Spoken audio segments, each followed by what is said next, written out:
Investing in yourself is the best thing you can do. Anything that improves your own talents. Nobody can take it away from you. They can run up huge deficits and the dollar can become worth far less.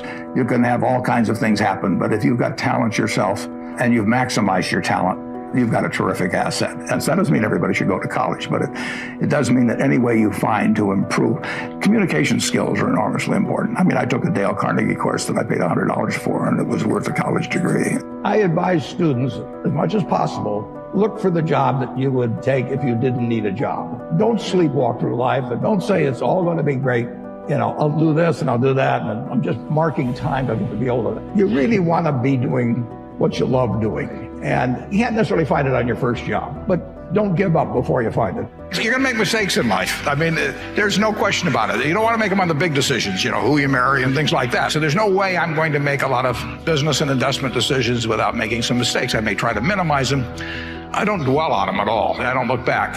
The biggest mistakes are the ones that actually don't show up. They're the mistakes of omission rather than commission. We've never lost that much money on any one investment, but it's the things that I knew enough to do that I didn't do. We have missed profits of as much as, you know, maybe $10 billion in things that I knew enough to do and I didn't do. Now, the fact I didn't buy Microsoft way back is not a foregone opportunity because I didn't know enough to make that decision. But there have been other investments where I did know enough to make the decision, and for one reason or another, I either didn't do it at all or I did it on a small scale. I was sucking my thumb when I should have been writing checks, you know, basically. And you know, those don't show up. There's no place where it shows missed opportunities, but I've missed some big ones. The triumphs in life are partly triumphs because you know that everything isn't going to be a triumph. And I would never get too hung up on mistakes. I know a lot of people that really agonize over them, and it just isn't worth it. I mean, tomorrow's another day and you live it forward and just go on to the next thing. The nature of what I do means I have to think pretty much independently. Because if I take a poll, in effect, I'm going to do what everybody else is doing, and I don't think much of that usually in investments. And so I have to have an environment, and I have to have a temperament personally that lets me think for myself. And I've got a terrific partner, a fellow named Charlie Munger. You can't find anybody any smarter, any better quality of anything. But we think a lot alike, and we do talk things over occasionally, but we don't talk them over very often because I know how he thinks, he knows how I think. He's taught me a lot, you know, and why should I pay for a phone call if I know what he's going to say?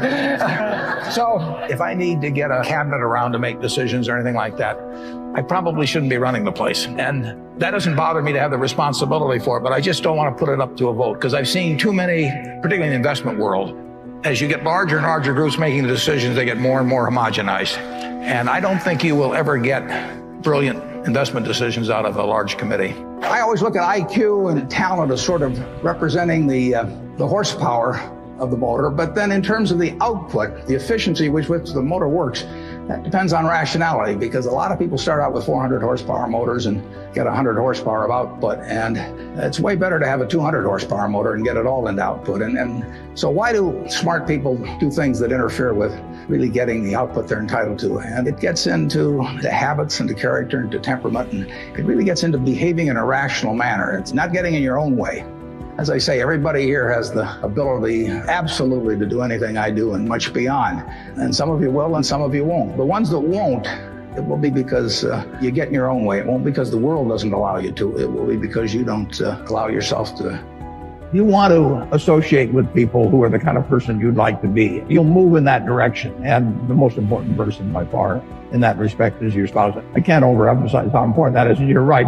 The friends you have, they will form you as you go through life, and make some good friends, keep them for the rest of your life, but have them be people that you admire as well as like them.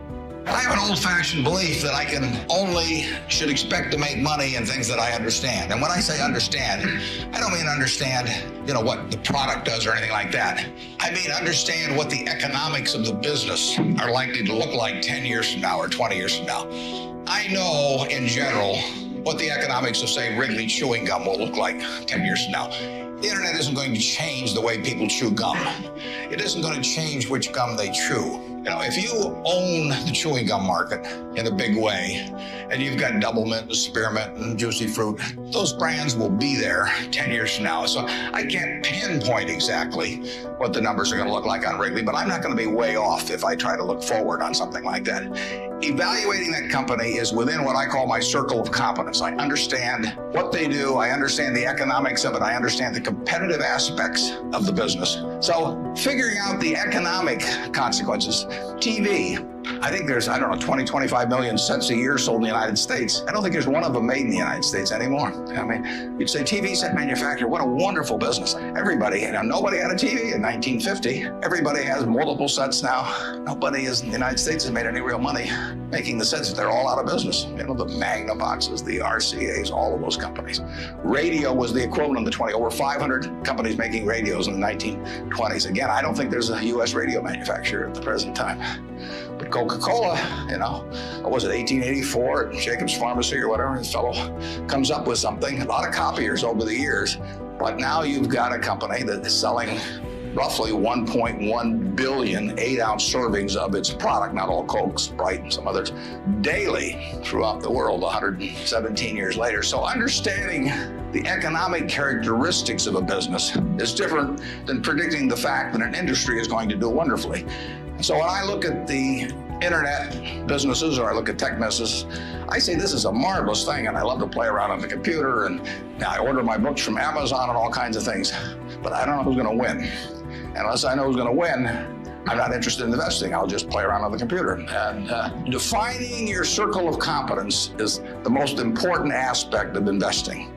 It's not how large your circle is. You don't have to be an expert on everything. But knowing where the perimeter of that circle of what you know and what you don't know is, and staying inside of it, is all important. Tom Watson Sr., who started IBM, said in his book, he said, I'm no genius, but I'm smart in spots, and I stay around those spots. And, that is the key. So if I understand a few things, and I stick in that arena, I'll do okay. And if I don't understand something, but I get all excited about it because my neighbors are talking about it, and stocks are going up and everything, I start fooling around someplace else, eventually I'll get creamed, and I should.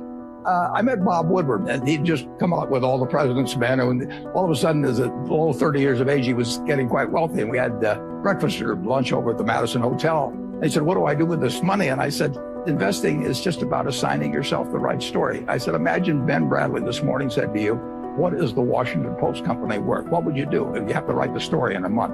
You'd go out and interview TV brokers and newspaper brokers and the owners, and you'd try and value each asset. I said, that's what I do. I assign myself the right story.